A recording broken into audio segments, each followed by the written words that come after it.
Hey, how's that? Is that better, Ron? Tell me it's better. I've been sitting here talking to myself. Hold on. Can't hear me, Frank. I'm going to turn this noise down. Here we go. Okay. Well, I'm hoping that fixed it. I don't know if it did or not. Better, better, better. Yep. Okay, good. Um, I'm seeing all these people, on the Vivian. What's up, Vivian? I welcome. Do I know you? Have we met? You ever been in jail in Texas?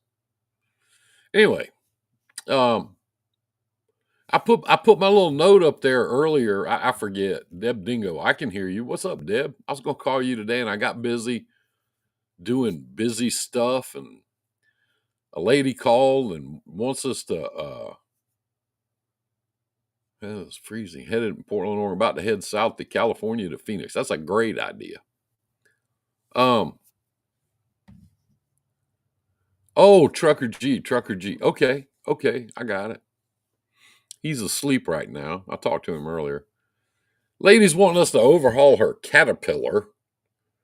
Um, I'm not convinced she needs an overhaul, but a mechanic told her, yeah, we're going to have to overhaul that. 30 grand. I can overhaul it for her for about 18. That's a real overhaul with a platinum kit and a warranty from Caterpillar. But anyway, that's just me. That's just me. Um, some interesting news this week, and I want to talk about that for a minute before we get into thing. I put my little gizmo up there, for to invite people to the Tuesday night show. And most of you guys know, we get on here at 7 o'clock every Tuesday night and talk. And I put it up there. The spot market is dead. And within about a minute, a guy chimed in and he goes, no, it isn't. I'm doing great. I'm not going to argue with people. I'm not going to do it. I say this at the beginning of every show. I don't claim to know everything there is, never have and never will. The minute I think that uh, the minute I think I know everything, I'm going to quit and try to get better at fishing, which is what I'd like to do anyway. But I'm not going to sit and argue with somebody on the internet. No, it isn't. Well, well, then why are you here? Why even comment? I don't care what you think. I mean, I care, but in such a small way, it's almost negligible. I mean, it almost doesn't exist. But anyway, I think the spot market is dead as AF, as they say in politically correct circles. And I'm going to explain time. Candace, what up? Ain't seen you in a week or two. Anyway, I'm going to explain why I think that. And, we'll cover some old ground probably doing that. It's about as bad as I've seen it. Yeah. Yes, it is. But Deb, I can't speak for everybody else on here because you and I have talked before and I know how you operate because you've told me, so I know that you're one of the people that I know that uses the spot market for what it's intended for, and that's to get your truck back to get some customer freight to go do it again, which is why the spot market was invented in the first place. It was. It was about 20 years ago when they first started conjuring this thing up. That's what it was invented for, so people could put freight on there, and they could get their trucks back to their regular customers. And then it got to a point, and you have some of these guys on, some of these guys on Facebook, uh, you know, there's no such thing as a backhaul. Don't even say that. And they're trying to convince people that you can make a living just by getting up every morning and turning on DAT and taking whatever load is there. We've already discussed that it's shit freight. We know this. I can prove it. I've proven it. We've already discussed that, brokers don't care if you make a living or not. We've been through it a million times, and Frank and I run our brokerage a whole lot differently than other people do. a lot differently. And we don't use the spot market or even play on it. Let's see, is it legal to turn a 2016 truck into a glider by putting a Caterpillar motor in? I don't think so, but I've had guys tell me I could. You know, no. The answer to your question is no. It's not legal. That doesn't make it legal.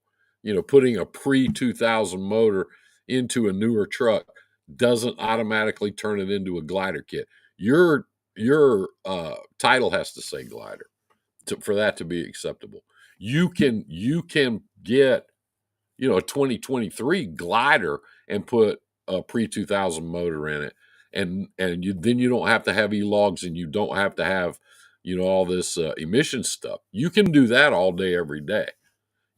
But as far as just putting old motors in new trucks, dude, if you could get away with that, I'd be a wealthy man, and Ricky and I'd be swapping motors down at the shop all day every day. No, legally, it's not. Technically, it is not legal. And if you get checked and somebody wants to hold your feet to the fire, they can. Assuming that you want to do that because of ELDs and or emission standards. Now, if you just want to put an older motor in your truck, you can do that. I mean, you can, if you just like the older motors, like me, you can do that.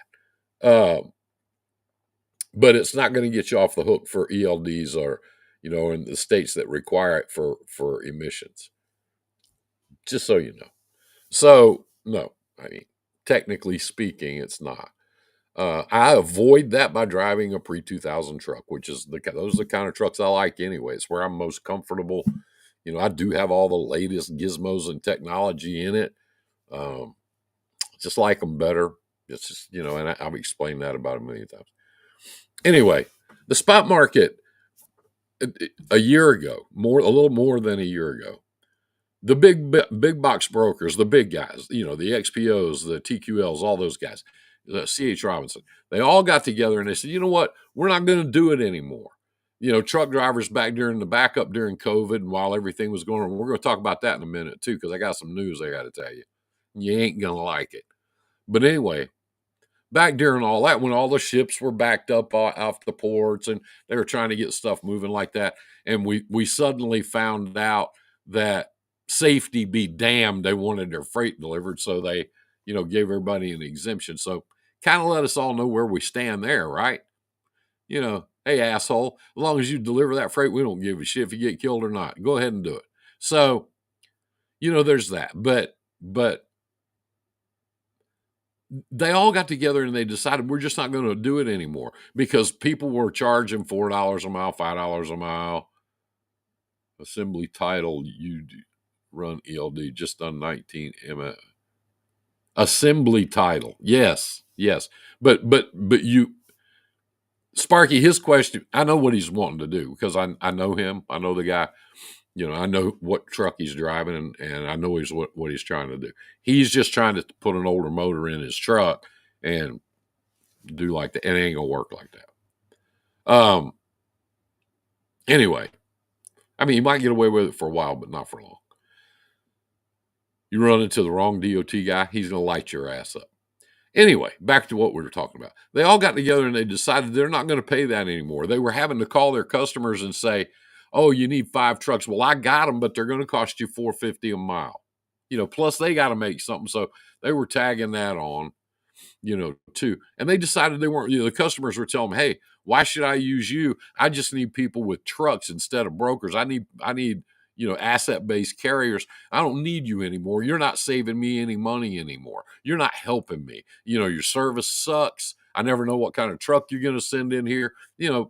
Just don't need you anymore." So they all got together and decided if they were going to stay in business, and a lot of them have not. I don't know if you noticed this or not. A lot of brokers are going under. Okay. That's another symptom of a sick industry. They're going under. A lot of them. There's only 2 things that make a broker go under. I've been in trucking since 1979. My dad was in it since 1963. There's only a couple things that will cause you to go under. Number one is if all that money you're making, if you spend it on something else. A lot of times it's repairs. A lot of times it's taxes. A lot of times it's this or that or this or that.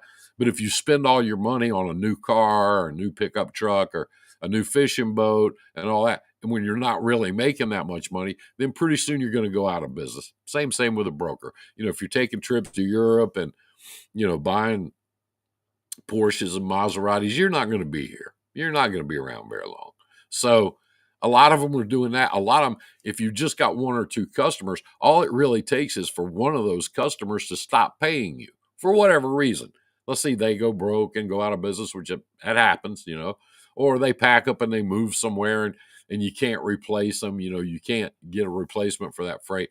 So most of the time, your revenue stream stops and you still owe truck drivers money. So you just say, hey, you know what? I'll just put my money in a mutual account and call it a day. Then nobody will call me an asshole or a liar or a thief anymore. And, I don't have to deal with this transparency bullshit. And I don't have to, I'll just quit and go, invest my money somewhere else. So a lot of them are doing that.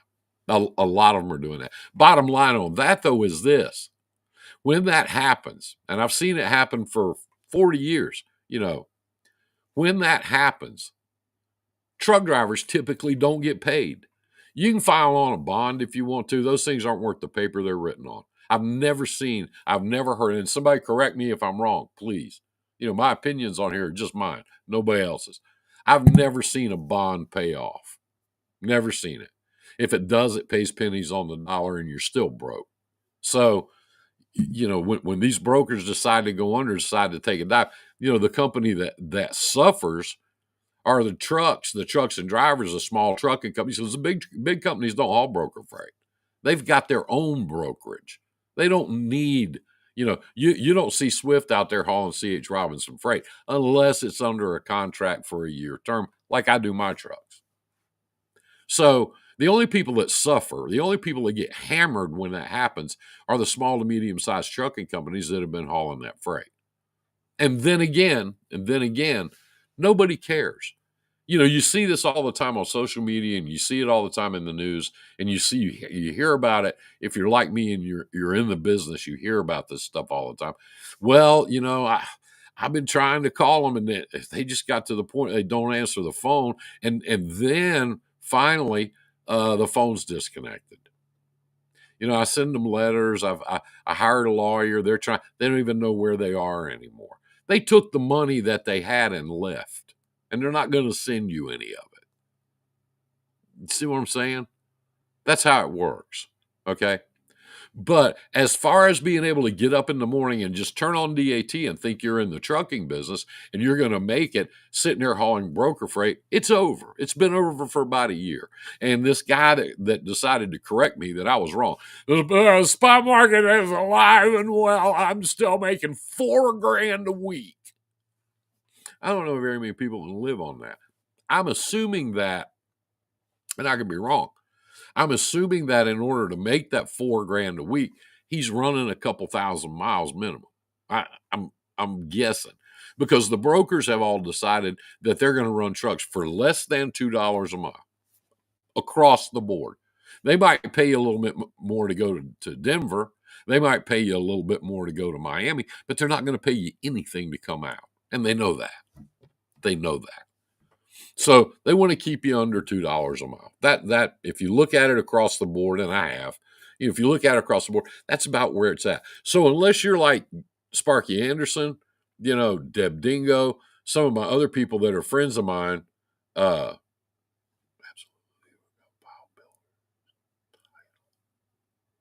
yeah, Sparky, you're still on that.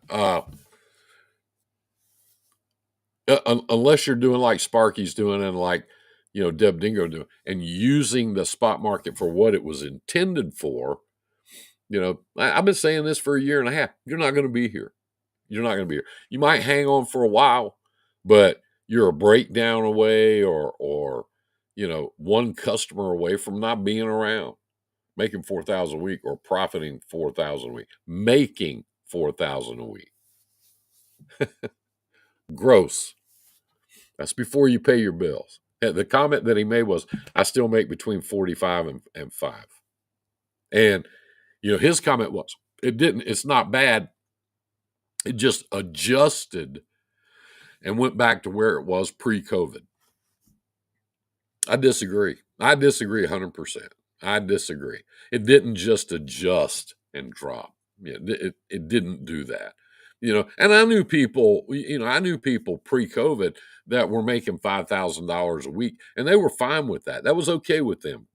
If they could make 5,500, something like that, because they still came out at the end of the week with a pretty good paycheck. Deb says spot market's not even worth it for backhaul freight anymore. No, no, no, no. I mean, unless you've got an in with a broker, and all these big companies have their own brokerages, and if you get on their load board, that's not the spot market. It's their load board. That's not the same as the spot market. Somebody will say, "Oh, same thing." No, it isn't. It's a different thing.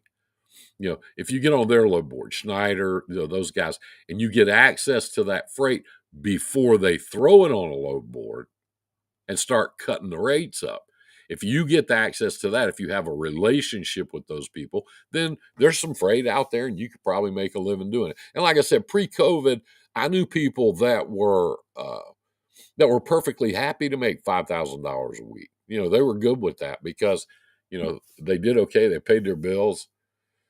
Sparky says, tried to warn folks this was coming. Folks laughed at me. Yeah, Sparky, we've talked about this, you and I. I mean, and you said, and it's going on 2 years now. When I first started telling this story, it was about a year. You called me up one day and you said, you know what's coming, don't you? And I said, yeah, I think I do. And you said, Frank, I'm really afraid that unless these people are in a groove, if they're in a spot, if they've got a contract or if they've got a relationship, or if they're in a spot right now, if they're not in it by now, it might be too late. And every day, I'm seeing trucks that I sold to people up for sale. I'm seeing trucks that, that Shaggy went through Shaggy's class and they were doing well. They were making good money. They're up for sale. Every day I'm seeing this. Every day. But just sitting here talking right now, there's, 40 people listening to the sound of my voice. Just sitting here talking right now, there are 2 people on here right now that are doing fine. Probably a lot more. I'm doing okay. Frank and I are doing okay. We're doing fine. But our rates, we didn't jump into the spot market. We didn't pull our trucks off the steady contracts we've got. We didn't pull out of our regular customers and call them up and go, yeah, spot market, $4 a mile. We'll see your ass later. We didn't do that. We danced with the one that brung you. We stayed with our contracts. We stayed with our customers, and we're still there. And my rates went up 7% last year. That might not sound like a lot to you, but they were good before that. So when I say the spot market's dead, that's what I'm talking about. I mean, it's so damn dead you can smell it. God damn, it's like a run over damn skunk in the road. You can smell it. That's why I listen to you and people in this group and why I ignore the whiners on Facebook. It's a good policy. And I'm not blowing my own horn, but I don't have anything to gain by telling people, that there is a way to do this. Sparky calls me on the phone. And he's just a friend. He's just a friend of mine. He calls me on the phone and he'll tell me things. He's my friend. Deb Dingo and I, we talk on the phone. Mara, I don't know where Mara is tonight. I haven't seen her yet. We talk on the phone about these things. Jess, the people like that are doing well and that are going to do well. We talk about these things and I know how they operate. And all of them are slightly different from the other. But in theory and in practice, they're the same. They all either have a relationship with somebody that gives them non-spot market freight all day, every day, or they have a set customer or group of customers that send them out and pay them good enough rates to go out and come back. That's the difference. That's the difference. That makes a big, big, big difference. The other thing, the other thing, I don't know if you guys are reading this or seeing it on the internet or on the news or anything, but old Methuselah, as we call him around my house, the president of the United States and Pete Buttigieg have announced, big announcement, that they're going ahead with their big supply chain overhaul. He said that when he ran for office, that at some point, and during his State of the Union address, at some point they were going to overhaul the supply chain. I've read it and read it and read it. It's a big long thing. It's a big deal that they're planning to do, and it's all kind of stuff. But the stuff that pertains to us, it will at some point. The stuff that pertains to us is this. And you need to know this. They are included in their group, their decision-making group, the 3PLs / brokerages that they have decided, and they're still there. They haven't come down any. ELDs did not make the roads or people any safer. None. Zero. These emissions, they've been tested and tested and tested by all these colleges and all these groups. These emissions out there haven't made the air any cleaner.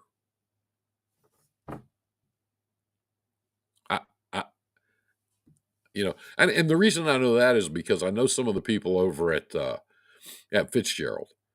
Fitzgerald went under. They got buried. Volvo came after them, and they came after them with a big, deep pocketbook and a lot of connections in the government and a lot of patience.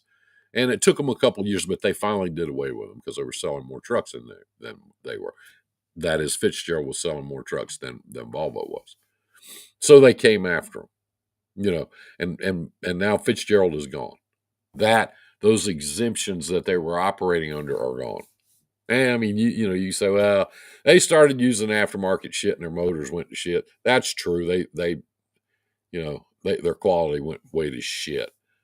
If you got one of their motors. Now, if you got a factory reman motor, it's a pretty good deal, but they charged you more for that, which, that's a normal thing. All these things that they're putting in there for our benefit, for our safety, don't benefit anybody but the big companies. Now, I've been saying for a long time that us, the people in this group, and the people that we talk to, and the people we hang around with, and the people that we work with, there's my girl. What up? Just talking about you. Were your ears burning? Probably. Anyway, none of this new stuff benefits us, the small guys. And I've been saying for a long time, we operate in the gray areas. That's where we live. That's where we work. And I like it there. I like that. I don't want to be Swift, and I don't want to compete with them. I don't want to operate the way they do. I don't want to. I don't even want that stink on me. Okay. I don't want to be those guys. I want to be this guy. I want to be like Sparky. I want to be like Mara. I want to be like Deb Dingo. That's where I like it. That's where I live, and that's where I exist. That's where I want to be. And you know what? When these people start their bullshit that they're going to try to do, they start that gray area is still going to be there. And whether or not you know how to operate there and make a living there will determine whether or not you're in business 4 or 5 years from now. That'll make the difference. What will not make the difference ever again from here on out? For all these guys that are sitting there going, I parked my truck. I ain't even start that sumbitch up till the rates come back up. That's a guy that's turning on that, and he's not liking what he's seeing, so he parked his truck. Well, how long can you do that? I mean, how long does that last? You park your truck, instead of going out and getting a customer, or instead of, building a relationship with a 3PL, instead of, getting in that groove that Sparky talks about all the time, instead of doing that, I parked my truck. Well, good for you. One less truck out there. I saw a guy talking about that the other day. For all you guys parking your trucks, why don't you listen? Why don't you pay attention to some of these people? I'm in Colorado with my tire thumpers stuffed into my go-go pedal so I don't freeze to death tonight. Damn. I'd be setting a couch on fire. That's just me. I'm gonna set some. I ain't getting cold. I hate the cold. So when I say the spot market is dead, I think it's been dead for over a year. It's time to bury that son of a bitch and move on. You know, I don't want you to think that I just get on here every Tuesday night and bitch about this. If I didn't give a shit, I wouldn't be here. My business is doing fine. It's doing okay. It's doing just fine. Okay. I think that if people will start listening to some of the people in this group and a few other people that I see, I think they'll be just fine. But we had a guy on one of the podcasts I was on the other night. He's one of the guests, and he goes, "That provides you with a lot more information than you think it does." You dumb asshole. You think people aren't familiar with that? Are you kidding me? What, are you some wizard because you found another button to push on that? The same shit freight gets put on there whether you're good at it or not. The same asshole brokers that want to keep all your money. You know this thing about these brokers out there making 40%. No, they're not. No, they're not. What they're doing is they're going into these customers and bidding cheaper than you are. How do I know that? I've lost 2 customers because of it. I lost 2 customers. I have one lady call me. I'm gonna tell you right now, we got TQL in here right now, man, and I know you've been here for a while, and I think the world of you, and that's why I'm calling you. I'm calling you because I care. You're going to have to drop them rates if you're going to compete. I said, no. We're going to leave our rates where they at. And when you call me back in 2 weeks because this big broker with the cheap rates is not picking your freight up and delivering it on time, and they're leaving piss bottles in your parking lot, and they don't have the 5 drop trailers I've got in your parking lot, when you call me back, I'm going to raise my rates at 7% across the board. Keep that in mind. And I pulled my trailers out. She called me the next day. You pulled your trailers out? I said, you told me I had to drop my rates or I was losing the lanes. I was running Nashville to Chicago for her. That's what I was doing. Some Wisconsin and Minnesota. That's pretty much the lane, that we were in for her. I pulled the trailers out. Took about a week. She called. I'd be willing to put you back on some of the Chicago. Oh, what's the matter? Your broker can't sell loads to Chicago for $1.25? Well, I could have told you that, but nah, I have to drop my rates. No, my rates are up 10%. If you want the trailers back, give me a call. You're not really going to do that. Oh, yes, I am. I really am going to do that. So that's how I know what these guys are doing, because they did it to me. That's how I know. I'm not listening to people on the internet. I'm not listening to people in these articles. I'm not listening to these people in this group. I know because it happened to me several times. She's not the only one. She's not the only one. So when I say it's dead, it's dead. I mean, dead as a brick. I'm talking about graveyard dead. It's dead. The only thing it's good for, and you just heard Deb Dingo, the only thing it's good for is to get your truck back to your normal regular freight. That's not spot market. That's all it's good for. And according to Deb, it's not even good for that anymore. They're going to keep driving rates down because there's only, brokers can only do 2 things. Lower the rate to the customer so that the customer will let them come in there and move their freight for them. Because what the customer really wants is asset-based carriers. They really want trucks. Okay? But when these brokers come in there with these cheap rates, they'll let them move some of the freight until they start screwing it up and pissing their customers off. Then it's a short relationship. But they can only get it, money, profit. They can either get it from the customer or they can get it from the carrier or both, and that's it. There isn't anywhere else. There's no magic formula out there. There's no wonderful, lever they can pull to make more money. Those are the only 2 ways they can do it. So pick one. Usually they do both.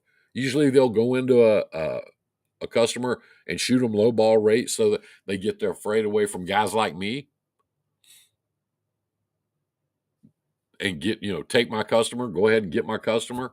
It doesn't last, but they'll do it, or then when they put it out there on the load board, there's no such thing as a backhaul. You stop saying that, you dumbass.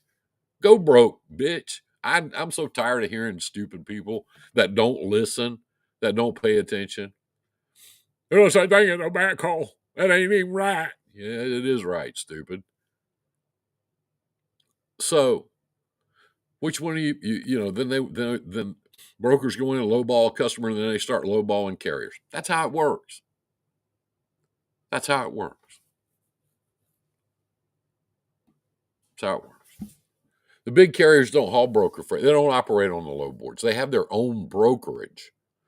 They sell their own freight. They have salespeople out there. They run their trucks in lanes where they can run their trucks and go out and triangle or four-way or out and back and keep their deadhead below 10% and keep their rate per mile somewhere around $1.70, $1.80. And they make good money doing that, because when you got 7,000 trucks making 30 or 40 cents a mile all day, every day, that's how you keep those big buildings all lit up and full of people. When you got one truck or three trucks or five trucks, you can't do that. That's why we live in the dark corners. That's why we operate in the gray area. We do things they can't do or won't do. You know, they've tried to get into my business over and over and over, and it's always just entertaining. And even my customers now go, yeah, they called us the other day. We're not going to mess with those guys, because they can't do it. They can't do what we do.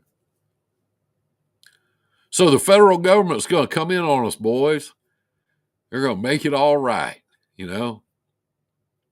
They're going to say, you know, the big push this week has been to get paid for your time or to get overtime pay.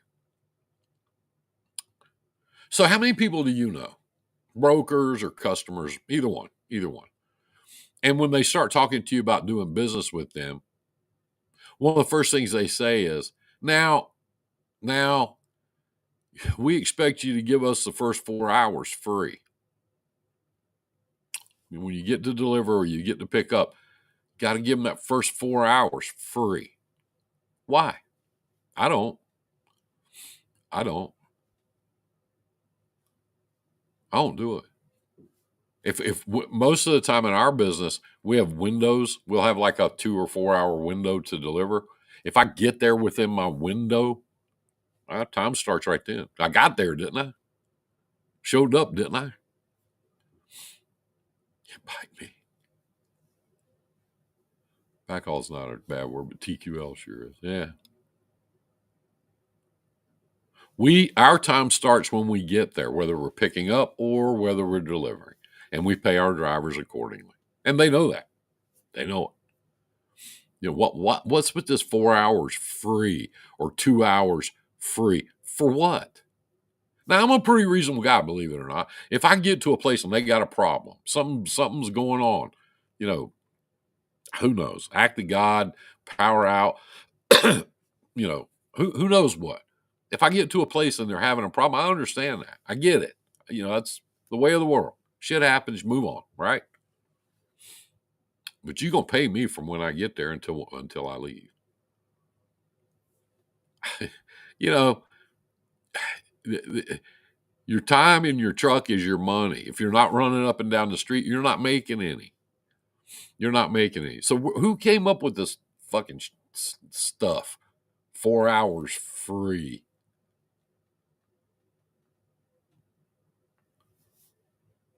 All it does is give you permission to sit, make you sit. Oh, hell no. Yeah. And then they want to argue about that. You give them 4 hours and then they want to argue about that. Well, you know, we got to use quick as we could. Well, that's too bad, ain't it? I'll tell you another thing. All right, while I'm bitching. My little hippie girl doctor, and I love her to death. She's a sweetheart. She's a young girl, sweet as she can be. She's been my doctor now my regular doctor got cancer, and she worked in his office, and she took me on, started seeing me. Lucky girl that she is. Anyway, I went in there one morning to see her, and I always go early. You know, I always try to get the early appointment. And I went in there, and she made me sit out there for about an hour.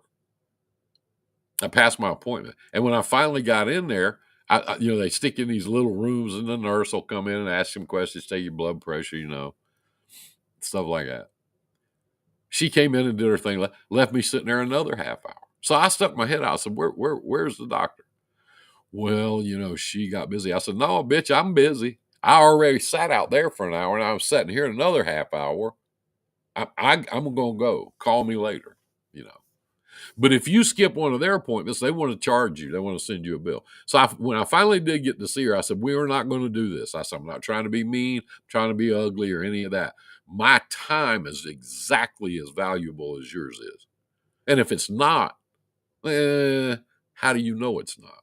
Bottom line, don't ever give me an 8 a.m. appointment and park my ass out in the lobby till 10. That's never going to happen again. I said, you do it to me one more time, me and you is through. And I love you to death and I'll miss you. But don't ever do that to me again. Don't do it. Well, this lady came in. I get it. I understand. Then send your nurse in here and say, hey, lady came in and needs immediate attention or she's going to die. Would you like to come back a different time? Don't just leave me sitting there until you feel like dropping by. I ain't doing that. I don't do it with my trucks either. And I don't expect the guys that haul my loads to do that either. If you make an appointment and you give me an appointment, then stand by. Now that said, and you guys know what I'm about to say. If your ass is late, that's on you. That's tough shit. If you are late, too bad. That's on you. You're going to sit there until hell freezes up. Who knows? Evening, brother. Sorry I'm late. Caught the beginning on the replay. Okay. Well, I'm going to leave it up there for a day or two. I believe the spot market is dead. I believe that there are other ways to make money in this business. Sparky Anderson is living proof. Deb Dingo is living proof. Mara Miller is living proof. The people on this page are living proof that if you do it the right way, you'll be just fine. You'll be just fine. I don't know what else to tell you. I really don't. And then some guy gets on, the spot market ain't dead. I don't even know why you put that on in it. If you don't like my show, go watch fucking Mickey Mouse. I don't care. I don't give a shit. I don't want to argue with you. I'm not interested. Number one, you're out there trying to make a living on the spot market and convince a guy like me that's the way to do business. That ain't ever going to work. Because we start our relationship starts off with me thinking you're stupid. I mean, yeah, I got some stupid friends, but they have other assets. 528 a mile on my wagon right now. Who is that? Who? I don't even know who's talking to me. I don't know where I'm at. Hold on. I'll find out.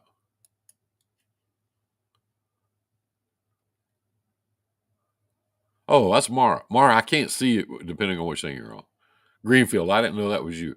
I have this thing, unless you guys click on that thing to allow Eve Mux, this program that I use, to tell me who you are, it doesn't. And I've got 2 different Facebooks going right now and then the YouTube thing. Now I will tell you, and then we're going to get off of here and go away. It's me. So fucking cool. I'm going to tell you this. My Frank 3 and Katie, my daughter, they want me to start doing all this stuff differently. They want me to, record stuff and then edit it and put nice stuff up there and beautiful music and bells and whistles and balloons. I want balloons and a dancing bear full of kitties and start doing shit that way. So in the near future, we're going to change these videos around, the way we do them a little bit. I enjoy doing the live videos because I like the interaction. I like to talk back and forth. I really enjoy doing that. So, but we're going to change doing that pretty soon. Anyway, enough of this nonsense. The spot market's dead. It's been dead for a year. And if you are out there still trying to ride that dead horse, good luck to you. I mean, I'm back over here so you can see me. This son of a bitch ought to work so that you can see who's listening to you. You know what I mean? You ought to be able to look over in the corner and say, damn, who is that? But you can't. It doesn't work that way. All right, we've been on here long enough. We're going to get out of here. It's Tuesday night. It's cold as shit. I don't like cold weather. Ain't gonna put up with it much. It's colder than shit, and I'm sick and tired of it already, and we're just kind of getting into it. So there you go. But hey, it's Tuesday night. Take good care of each other. We're all we got. The federal government's gearing up to fuck it up on a much larger scale than they've even managed to do it so far. There's Bella. What up, Bella? They're getting ready to really dig down, and we're gonna cut costs to the American people. By God, we're gonna get there. Never mind the free market. Never mind all this other shit that our economy is based on. They're going to try to figure out how to control it even more. I mean, it took us years and years and years to get deregulation. And if you know what you're doing and you're halfway smart, you can make it work to your advantage. And I know people that have big time. So here we go. Another wonderful, wonderful, the government's here to help. And I'll talk more about that in the coming weeks. But spot market's dead. Take good care of each other. Catch each other's back every chance you get. I'm dead serious about that. Everybody gearing up for the holidays. Let's gear up for the holidays and have a little bit of fun. 30 degrees in Oregon, only getting colder. Last was 14. Yeah, it's been in the 20s here tonight in Nashville. Night, Deb Dingo. You guys have a great week. Try to stay warm. Try to make a little money. If there's anything I can do to help, you know where I'm at. Most of you got my phone number. Call me anytime you want to. Take good care of each other. I love you. Everybody have a great week.